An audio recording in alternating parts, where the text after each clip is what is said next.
bi mu ngi ñëw départ waaw ci jàng mon ami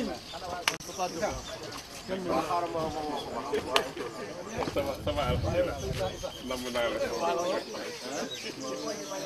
on a beaucoup de choses à nous dire. Na ngeen def. Baye Serigne. Na ngeen def. Baye Jibi yow yow.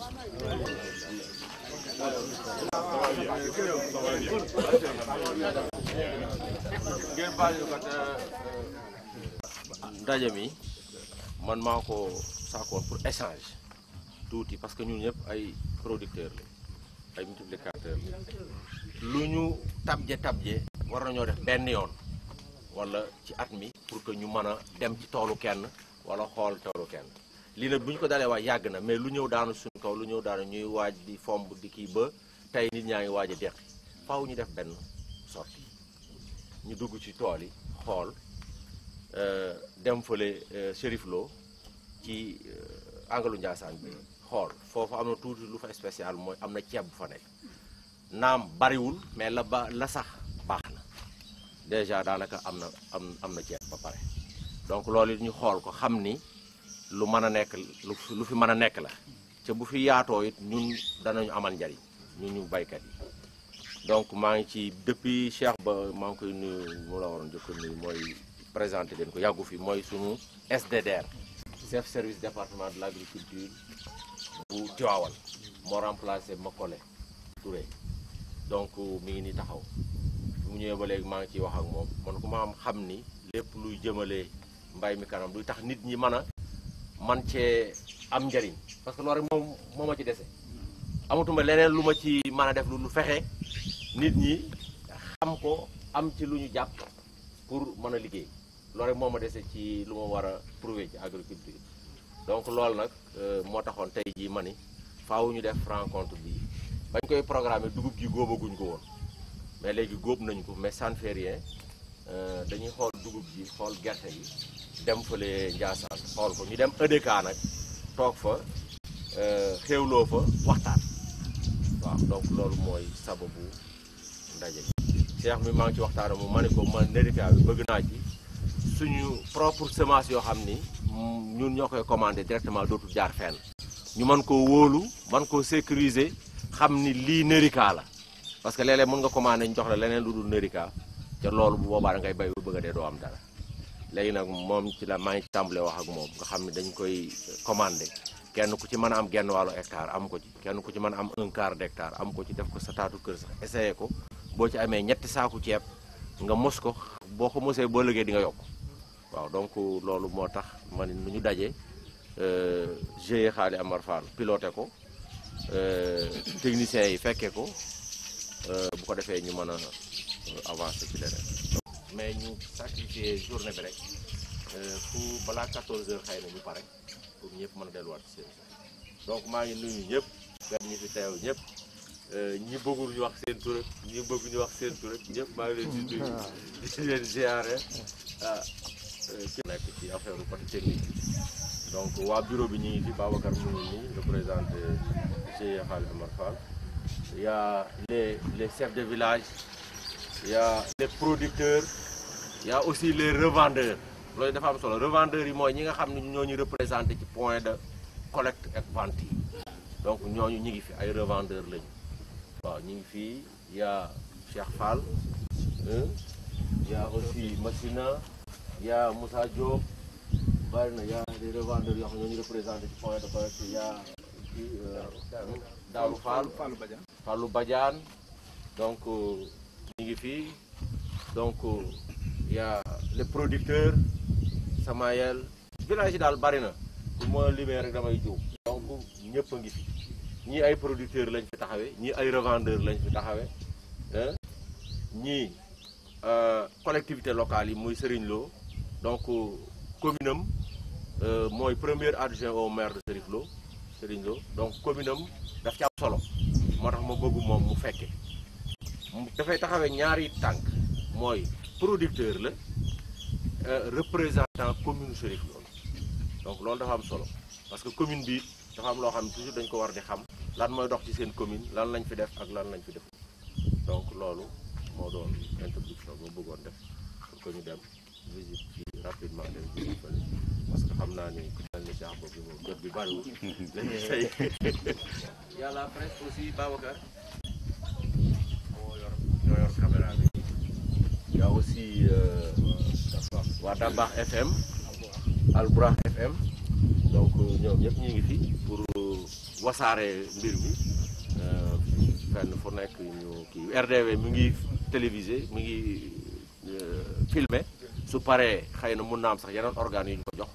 yoo xam ne ñoom it ay yeneen télévision yoo xam ne mën nañ ko diviser kooku moom sama mon ami mon frère El Hadji Moussa Kidira moom mooy féete ci côté boobu moom dina xam nu muy def ba ñeneen ñi diviser ko incha allah. waaw léegi maa ngi leen di nuyu yéen ñëpp di nuyu suñu kilifa Seba agriculture di nuyu itam sa village yi fi nekk ak producteurs yi revendeurs yi ak fournisseurs yi bàyyiwuñu kenn li may wax rek ay seede yu kii la ko ndax bala ngaa dugg ci seet meññetu gerte ak àll bi nu mu bindoo da nga amoon semence bu baax base bi moo doon wax dëgg yàlla am nañu aw jiw bu baax yàlla nag saa boo ko sakkulee li war a dem ci moom mu baax te mu ëpp li nu lu baax fuuf moo tax mu defal nu nawet ren jëleen ko jëriñoo ak jàmm moo di taw bu baax la jëles nag mbiru secret la mbiru yàlla la xam naa monsieur Ba man dama guma fi moom jàkkaarloo ndaxte ci suñu biir commune beneen bi itam mooy dama nekk président commission de distribution de semences et matériels agricoles donc lépp loo xamante ni day nekk ci biir ay jeux dinañu ci mën a teg suñu bët du ñu wax itam nit ki loo xamante ni daf ko neex te fekk nekkul lu dëgg nawet bi sant nañu yàlla bu baax a baax li sëriñ Abdoulaye Tune Sang bu doon wax ni bu ñu ko nee nawet bi daa bëri ñax mu ne ñax na kenn moomul ñax ànd lu muy àndal nañ ci dolli itam ni fu nu nekk nu bokk sant suñu borom ndax li mu defal ku def war nga ko sant daan sàkkatum laa ci daan jiw yi mat na rafet na mbay mi nit ñi def nañ ci le maximum li des léegi mooy nu seet ko mais ñu leen di seedal ni li nu ci amakus néew nag nu mooy toll ci ñaari service ñaari bopp la aj gannaaw yàlla mooy service d'agriculture bi fournisseur bi nga xamante ni moo di Xaari Amadou Fall ñooñu bu fekkee ne kenn ku ne am nga lu manqué li ñu war a réunir tey ji duñ ko mën mais matale nag gisaguma ko mais dégg naa disponibilité am te baykat yi dara du seen itte lu may ku jàpp ni ku leen tette ku leen wan li nga xam ne loolu la ñu war a def Modou Fall ñi mu ci indi ñu booleeg ñun Cheikh Fall la liggéey ba rafet na jiw wi tànneef la séddale ba rafet na loolu suñu borom moo nu jaglee la loolu suñu autorité itam am na ñoom ak déggoo gu mathématique kon ñu xam ni arrondissement Pambal le sous-préfet bi fi nag ak service départemental bi ak Modou Fall ak ñun producteurs yi duñ man lu may bis bi waxtu bu mu ñëwee rek rafet na ndax ku def du lu rafet am na bis nga mën koo seede lu mu tardé donte juróomi minute la rendre na la que ni li ngay def jaadu na beneen bi mu am doolu dans démonstration bu mu am moo xam wala ceeb boobu muy wax noonu mu ngi ko amee ci suñu biir commune bi daf ko defan daaw mu yàqu ma ne ko lu nekk ci yoon wi boo ko bàyyiwulee da nga ci mos a atteindre li nga xam ne moom la ñu bëgg ren jii boo fa jaaree xam ne la fa génn boo fa nekkul woon kenn ci mën a am expérience bu toll noonu kon li mu nuy wan mooy bu ñu ci demee nu jàngat ci fan la ñu mën a jaar ba mën a toppandoo kii yan possibilité leen mën a am bu boobaa dara ko ci génn ndax lu ñu jafe mën nañ ko wéeru ci moom comme liggéey bi lañ ci la ñu jëm te moo ëpp solo li ñuy waxtaan maa ngi gërëm ñëpp di sant ñëpp di sant service ak presse bi parce que yéen itam bu fekkoon taw ne yéen nekku leen fi ñun lu ñuy waxee duñ ko am bu ñu waxee itam suñu kàddu du génn te su kàddu bu génnul kenn du ci jariñu te yàlla bi mu nuy sàkk nag daf na sàkk ñu defal suñu communication yoo xam ne kenn ku ne di nga am loo xam ne moom nga mën a compléter sama kon maa ngi gërëm ñëpp di sant ñëpp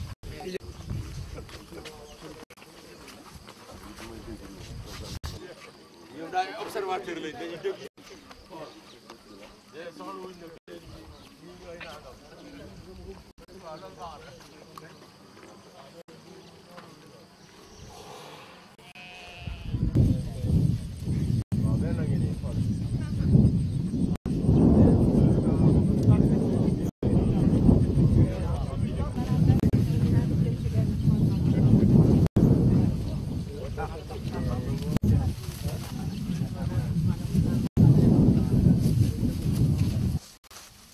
hectare bi après ñu def fi dugub bu ñuy wax tourne 3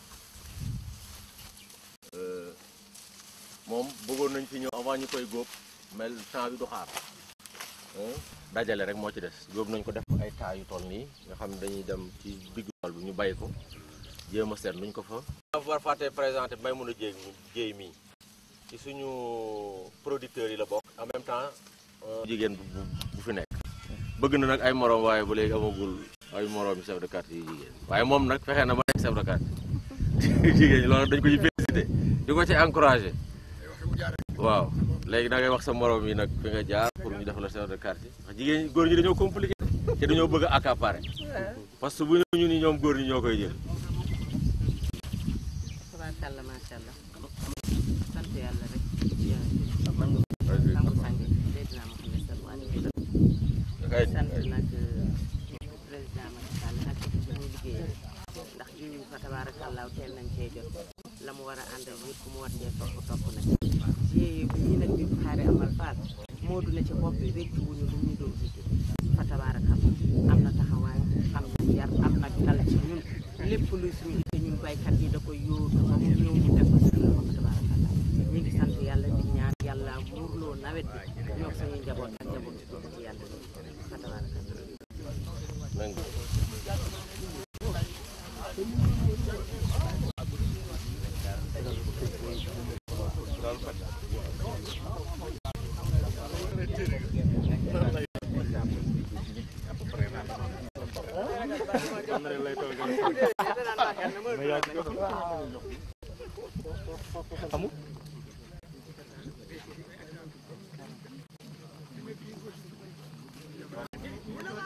mooy joxe conseil naan nañ ko takk rek ba xam waaw kat maa la ñuy xam si waaw bañ ko def waxal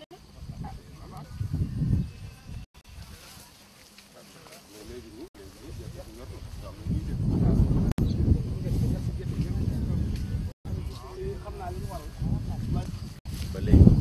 toog ci suuf ma jëkkal ker garab bee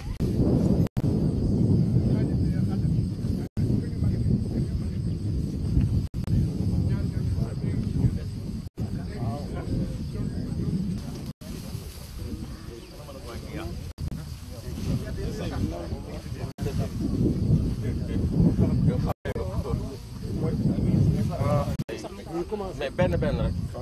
bi moom bariwul bi moom dañ koo gaañ bi ñu koy bay bi sax dañu koo gaañoon ci mbay ko waaw am na boo xam ne moom bii moom sax bi bi ma ko seetee bii gisoo gaañu gaañ noonu la xamoon gaañ tant que waaw bi ñu koy bay dañ ko gaañ wax na wax na cycle bi 90 jours la mais tant que amul boo ci gaañ gàncax bi teel a bay waaw teel a bay teel a bàyyi xara boo ci gaañ rek mu sax de yàlla bayteel am président fi la ñëw waaw ñëwoon nañ yàlla bàyyi fi lii mooy résultat semence bu baax li nga mën a séentu rendement bu baax mais soo amul semence bu baax la base de l'agriculture c'est la semence waaw yooyu bañ a nekk dormant bi yëpp sooy liggéey soo ko gaañoo gàncax bi daggul fraîcheur une fois nga jaar fa gaañ su matee rek mu jar bii dem na tool yoo xam ne si fumier bi dafa bari muy sax nga xam ne moom day gaaw a tëgg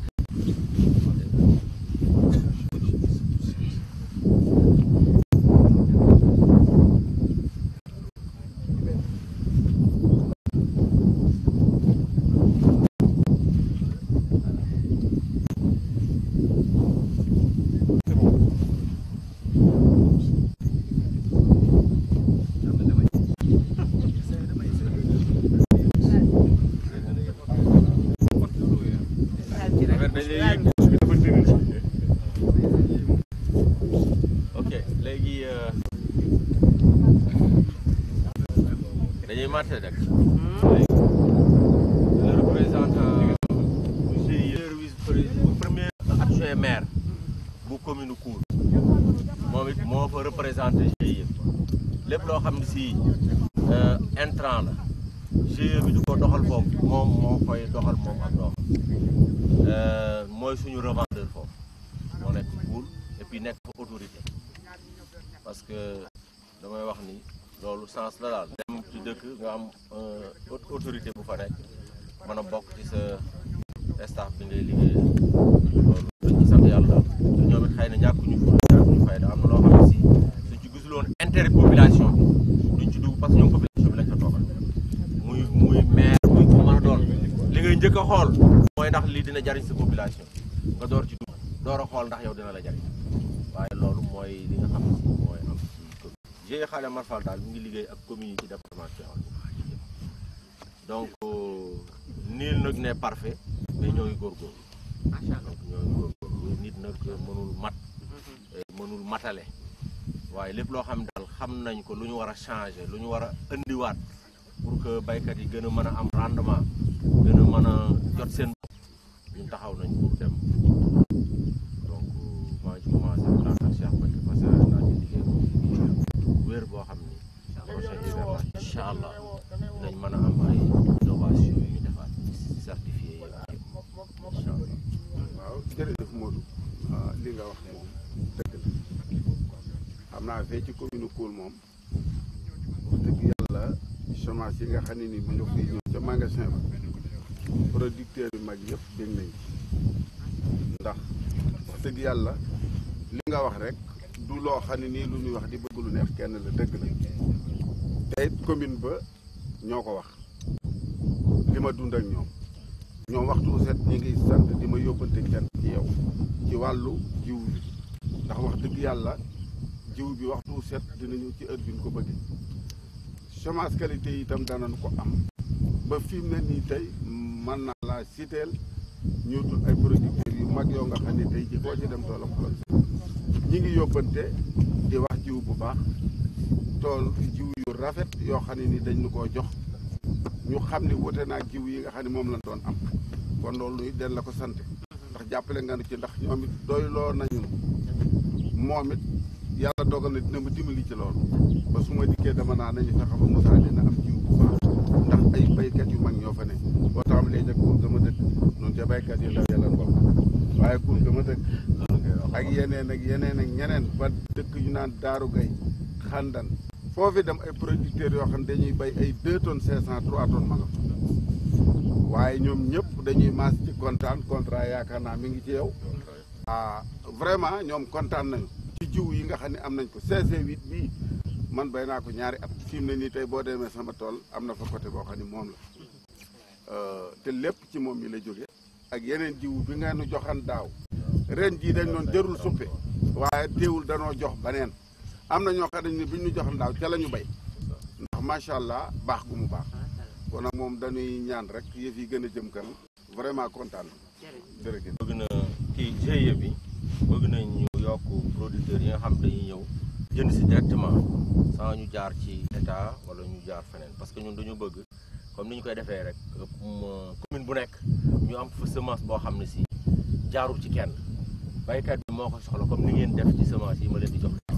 ci du jaar ci kenn man la ak yéen directement muy semence boo xam ne si bu ci ayib la donc état kenn mënu koo contourner mais mënul lépp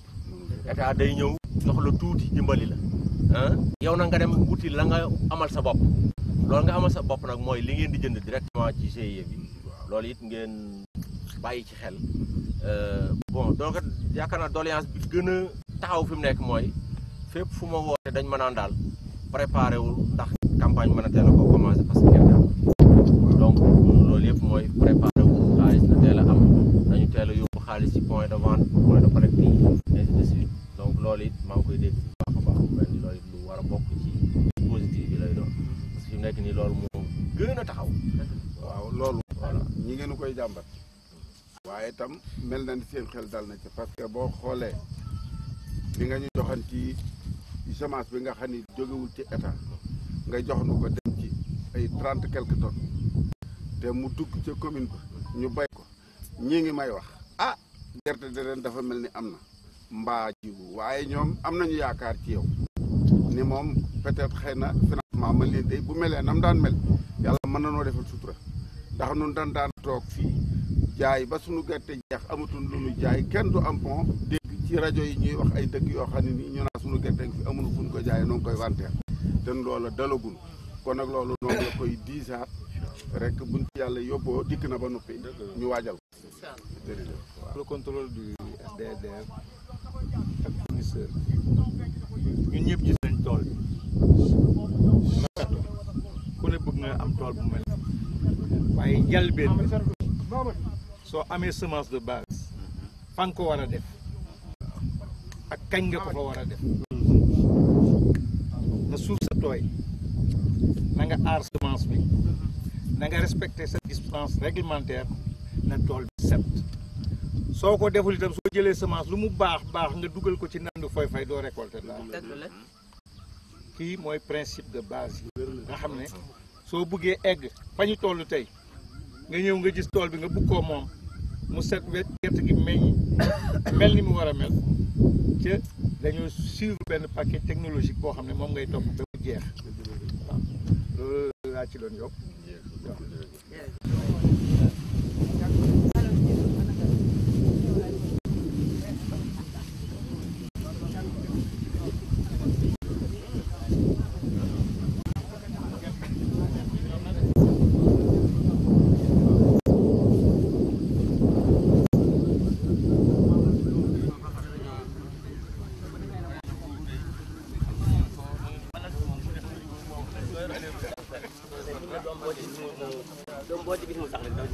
waaw machine bee ko andi machine bee ko fenn.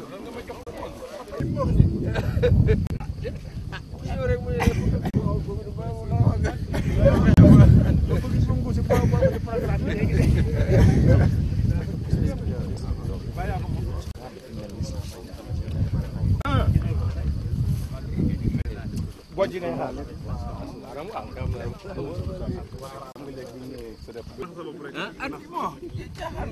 coow li bari day li coow li bari kat man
RDV.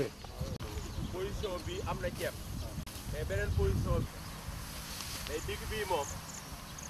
am na ceeb. lii moom def ceeb bu baax. jikko xend bi dafa yàgg lool tawut. da ngeen di reculer ngeen am ceeb bu meññ seen voilà. foo baax la.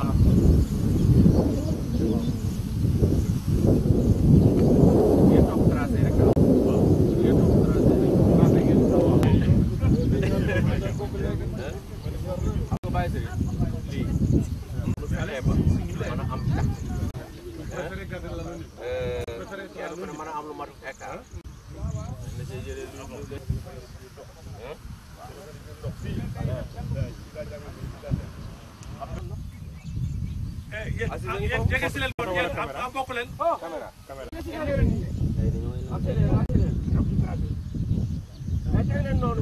tudd Modou Fall man maay président GIE Xaali Amar Fall. waaw GIE Xaali Amar Fall GIE boo xam dafay liggéey ci affaire agriculture lu jëm ci mbay ak ay semences moom ay semences lay def semences yëpp nag dana ko def gerte dugub mboq ñebe ak ceeb bi nga xam ne sax tey ci la ñu taxaw nii nga xam ne ñu ngi ko def fii ci département Tivaouane nga xam ne département Tivaouane ku ne xam na ni moom baaxoowul ceeb waaye yàlla dimbali nañu la ñuy njëkk a def ne mooy sant yàlla ndax yàlla dimbali nañu ci département de Tivaouane ba ñu ji fi ceeb yàlla dogal mu ñor baax ñi mi nii ngeen di ko filmer yàlla dogal ci biir département de Tivaouane ci commune Chérif Lo la bokk kon commune Chérif Lo yi tamit bokk na ci commune yi nga xam ni kon ñoo njëkk a ñoral ceeb ci département de Tivaouane ci loo xam ni si ceebu mbayum nawet la waaw wisit tey li ko sabab mooy GIE bi daanaka day liggéey ak communes yi ne ci département bi yëpp tey nag muy visite boo xam ne échange la maanaam jokkaloo baykat yi ak ñi nga xam ne GIE bi day liggéey ak ñoom ñu dem ci tool yi xool ñu ñaaxante parce que kenn ku ne yaa nga bàyyi sa tool boo ñëwee xool sa toolu morom dana am loo bàyyi sa tool dana am loo gis fii bu ko defee mu mën a nekk loo xam ni danañu ci ñaaxante ba kenn ku nekk bu delloo toolam mën a am lum dolli ko yow mi nga xam ne ñëwoon nañ sa tool it nga mën a am loo dolli ko donc loolu moo tax visite d'échange la ca lii di loo xam ne lu njëkk la fii ci département de Tivaouane muy ceeb bi ñoom tamit ñu ay baykat yoo xam ne daf leen ñor dañ ko bëgg parce que ceeb la plupart sénégalais yëpp moom la ñuy dunde ñu bëgg ñoom ñu gis ko mën koo bay ci seeni tool ñoom tamit donc loolu moo tax ñu def visite bii kenn ku nekk mën ko gis xam bu ëllëgee boo soxlaa jiwu bi fan nga ko mën a amee ak nan la GIE bi mën a accompagner ba nga mën a am ci ceeb bi nga xam ni si tey man maa ko njëkk a def fii ci département de Tivaouane donc loolu moo waral visite bi ñu ànd ci ak maire yi ñu ànd ci ak producteurs yi nekk ci département bi ñu ànd ci ak revendeur yi nga xam ne ñooy liggéey ak GIE Khalé Amar Fall donc mën naa leen la baykat yi ci département bi yëpp ñu ngi fi tey ak techniciens yi parce que le chef de service départemental bu agriculture mu ngi ni taxaw ak techniciens yi nga xam ne ñooy accompagner GIE Khalé Amar Fall donc ak presse bi yëpp ñu ngi fi ñu ngi leen di nuyu yéen tamit parce que sans yéen lii ñuy def du mën a génn donc kon loolu mooy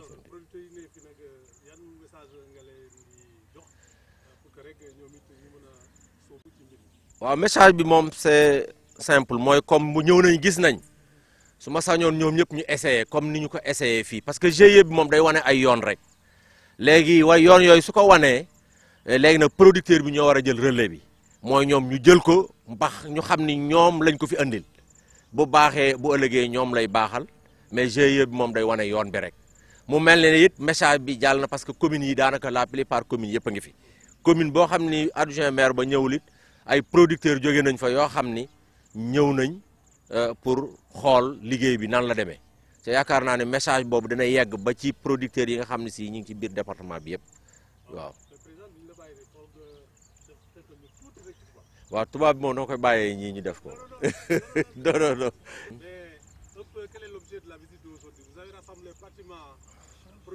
Échange comme vous le dites c'est une visite d'échange pour que tous les producteurs dans le département de Tivaouane savent que on peut bel et bien cultiver le riz dans le département de Tivaouane. Donc, il ne faut pas chercher de loin, on peut le faire. Vous le montrez, c'est là, c'est des néricas de riz. Donc, on ne peut pas dire que on ne peut pas cultiver du riz dans le département. Non, on peut le faire. Parce que déjà, l'échantillon est là. Donc, je dis à tous les producteurs d'oser à cultiver de riz ici. On peut le faire, on peut le réussir ici. Donc, je dis à tout le monde d'essayer de prendre les semences de riz Nerica 4 pour essayer de le faire comme l'a fait GIE Khalé Amar Fall. Alors, l'occasion fait le larron, l'hivernage tire à sa fin. Comment évaluez-vous un peu, quel est le bilan que vous tirez de cette campagne? Oui, nous remercions le bon Dieu. Nous a gratifié de bonnes pluies répartis dans l'espace. Donc vous le constatez, vous tous, qu'on a une bonne pluviométrie cette année-ci. Donc on espère une très bonne récolte, sinon une récolte de record. Donc on peut le dire. Donc nous remercions tous les producteurs qui ont engagé dans les champs pour cultiver. Donc ils ont du mérite, mais le bon Dieu nous a donné un bon hivernage. Alors, dans les discussions, Oui. Wow, on est toujours en pression parce que nous travaillons 24 sur 24, 12 mois sur 12. En quittant la production, on va aller faire des montages de financement pour préparer la commercialisation. On est dans les délais, donc je vois que ça ira. Non, c'est derrière nous. Non, c'est derrière nous. C'est derrière nous. C'est derrière nous. Le bon impayé, c'est derrière nous. Voilà, bon. Et quel est le message qu'est-ce que j'ai oublié de vous demander? Je crois rien. Rien. Tu n'es pas oublié. Tu n'as rien.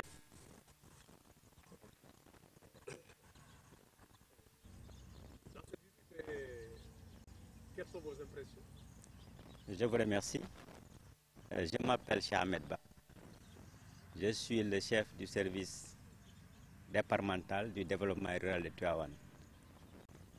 Je suis très content d'avoir participé à cette visite. Parce que moi, d'habitude, le riz, on ne le voit pas ici. Le riz, on le trouve au nord ou bien au sud. Et c'est du riz irrigué. Mais dans le cadre maintenant du programme national d'autosuffisance en riz, de nouvelles variétés ont été créées par la recherche. Des variétés qu'on peut cultiver comme l'arachide. C'est-à-dire que vous n'avez pas besoin d'un périmètre où vous allez submerger la plante, mais ici, vous mettez ça comme si vous faites de l'arachide. C'est ce que nous avons ici. Maintenant, ça c'est un programme test. Et c'est extrêmement important pour que cette expérience fasse tache d'huile. Et je crois que nous, de notre côté, on va essayer de faire le maximum. On va prendre contact avec nos collègues qui sont au nord, le centre Africa Rice. Et je pense que si on les sollicite, ils vont appuyer les producteurs en termes de formation. Parce que si on ne maîtrise pas la technique, ça ne marchera pas. Mais ça, c'est une bonne initiative déjà. On a du riz, comme il l'a dit, ça prouve qu'on peut produire dans le département. Maintenant, c'est un programme qu'il faudra organiser. Et je crois que si on le fait, dans l'avenir, on pourra avoir du riz comme on a de l'arachide dans la zone. Voilà ce que je voulais dire. Merci. Bon, cette année... Le représentant du ministère de l'Agriculture dans la zone. Parlez-nous un peu de l'état des lieux. Cette année, vraiment, on a eu une très bonne pluviométrie. Sur l'ensemble du département, la hauteur? On est à peu près à 400, plus de 400 même, c'est certains postes. La pluviométrie s'est bien répartie. Donc, au niveau du pluviométrique, il n'y a rien à craindre. Les cultures se sont bien comportées. Pratiquement, on a commencé à récolter même l'arachide. Mais pour ce qui est du niébé, du mil, les récoltes sont déjà en cours. Vous avez vu ça là-bas. Donc, je pense que cette année, on aura une très bonne récolte.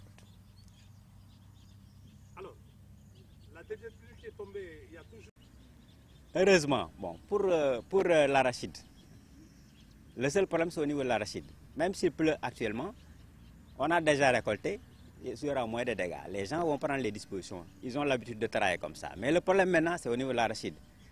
Pour les cycles qui sont déjà mûrs, si quelqu'un a commencé à récolter, il va avoir des problèmes. Vous allez perdre votre fan. Parce que nous savons que, d'après les visites de terrain, on s'est rendu compte que l'arachide a pratiquement bouclé son cycle. Et nous avons demandé aux producteurs, mais pourquoi vous attendez pour commencer à récolter? Non, nous on craint la pluie. Et effectivement, ils avaient raison. S'ils ont récolté, mais ils vont perdre la paille. Alors qu'on peut même laisser les champs en attendant d'ici le 15 octobre. Je crois qu'on n'aura pas beaucoup de pluie. Alors, étant donné que les changements climatiques, nous ne les maîtrisons pas. Oui. Et pensez-vous à des variétés dormantes? Bon, il y a des variétés dormantes pour l'arachide. Et l'arachide travaille dans ce sens-là. Parce qu'actuellement, il faut qu'on trouve des variétés qui s'adaptent au contexte actuel. Parce qu'on ne maîtrise plus la pluviométrie. Soit c'est beaucoup d'eau, soit ça arrive prématurément, ou bien ça s'arrête de façon précoce. Donc il faut qu'on s'adapte. Mais c'est une donnée qu'il faut prendre en compte. Et je pense que c'est important pour que les producteurs sachent qu'actuellement, quand on cultive, il faut écouter aussi la météo. Donc c'est en fonction des prévisions que les gens vont faire le travail du sol, qui vont semer, qui vont récolter. Et ça c'est important. Autrefois on ne le faisait pas. On a une pluviométrie régulière, c'est de juin jusqu'à octobre et puis c'est terminé. Mais cette année,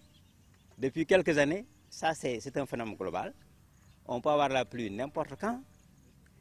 Des fois c'est des quantités excessives, il y a des pauses, etc. Donc on est obligé de prendre en compte les données climatiques. ñu demee ci saal ba nag fa lañ mën a waxtaan. Babacar. Bon li may wax tuuti rek mooy ceeb baaxawuñ koo gis fii parce que ceeb bu njëkk Waalo la wala Casamance wala Sine Saalum ñoo doon bay ceeb mais léegi yàlla def na bi ñu waxee ne dañoo bëgg a am ceeb boo xam du ñu jëggaani ci la état tëral programme yu mel nii recherche bi dem ba trouver ay variétés yoo xam ni mën nañ koo bay comme ni ñuy bayee gerte yii ci la bokk ni di 4 bi léegi nag comme commencé nañ ko fii pour mu yaatu dafay laaj nag accompagnement technique moo tax man dinaa jéem a def ay démarches ak sama collègue yi nekk ci fële centre bu Africa Rice pour que ñu wax ñu ku bëgg a def lii naka nga koy defee yéen am lan nga jumtuwaay nga war a am et cetera loolu moo ci des bu ko defee léegi mën nañ ko commencer d'ici quelques années rek normalement war nañ ko mën a bay comme ni ñuy bayee ceeb ak dugub ak gerte geneen yi bu dee nag ci wàllu campagne bi alhamdulilah culture yëpp àgg nañu li ñuy ñaan rek yàlla nañ ko muurloo ndax bu dee ñebe bi récolté nañu bu dee dugub bi noonu gerte bi moo des te gerte bi li ñuy ragal rek mooy nga récolté ba pare mu taw ci ndax bu ko defee sa ngooñ da yàqu loolu rek la béykat yi ragal mais macha allah amuñu benn problème bu ñu jàmbat ci wàllu kii bi bu ko defee kon loolu la ñu bëggoon wax ngeen baal ñaax salaam. waaw man maay Serigne Lo producteur la premier adjoint maire commune de Chérif Lo la je suis le président encore commission bi distribuer semence bi ak matériel agricole. alors tey dafa am mbégte mu yaatu moo xam dañ ko am parce que ku ñoral loo xam mosoo koo xam sa ñor-ñor boobu dafay nekk beneen valeur ci yow jàpp nañ ni tey jii mbégte la ci jitaay bi ñu fi am te lu ñu fa konoon yàgg ci biir naaj wi suñu mbégte daf ñuy permettre ñu xaar ko ndax ku gis am loo musta am da ngay sant sa borom ci loolu nga xam ne moom nga ñàkk am ceeb comme ni ñu ko waxee rek ñu fi jiitu waxee ci nord bi wala sud bi wala ñu indi ko fi loolu rek lañ daan lekk ceeb kon su demee ba gis gub bi ak melokaan bi loolu jàpp naa ni ñun ñi ñëpp surtout la commune de Chérif Lo ak département Tivaouane bi mu wàcc ak arrondissement Pambal bi Chérif Lo bokk ci secteur bi di village bu Njaxate Amar entre Njaxate Amar et Ndiassane man ñun dañu am mbégte moo xamante ni mun ñu ko wax lépp di ñaan ci yàlla rek lii suñu kilifa wax léegi nin ko war a mën a amee ñun message biñ ci war a am gannaaw suñu mbégte mi naka la ñuy def ba mu sax fi naka la ñuy def ba mu continue yàgg fi ndax dam ko am loo xamante ni bariwul woon a am dama wax benn bis boo xam ne jënduloo ko ceeb rek benn xéwal la ci nit ki mais surtout nag na mu amee ak fi mu amee te ku xam ne kenn foogee woo ko fóon ku fi mu rob muy def danaa kii dafa bari la ak di yàq aw jiwam rek mais xalaat yu woon ni lii ku ñëw fii di nga gis mu mel nii te wala xëy na Xaali Amadou Fall maanaam ñaan leen ñuy suñu borom baaxee leen dolli leen xéwal parce que lépp luy soqali béykat rek mu ngi ci ñoom ndax li leen ko may itam mooy dañoo juddoo ci mbay yaroo ci bëgg seen mbay parce que seen i way jur noonu la ñu meloon kon suñu demee ba màgg tuuti am xel am ay moyen tuuti ñu ne dañ ko dellu soot ci mbay mi ñun duñu mën lu may xam ni ñii vraiment gàcce ngalaama yal na suñu borom defal leen jàmm. waaw moo taxoon ma ji ko presque à sec. waaw damay dem ba nga xam ne bàq bi nga xaw a fendre ma gaaw balaa taw ma dóor dama ko daan def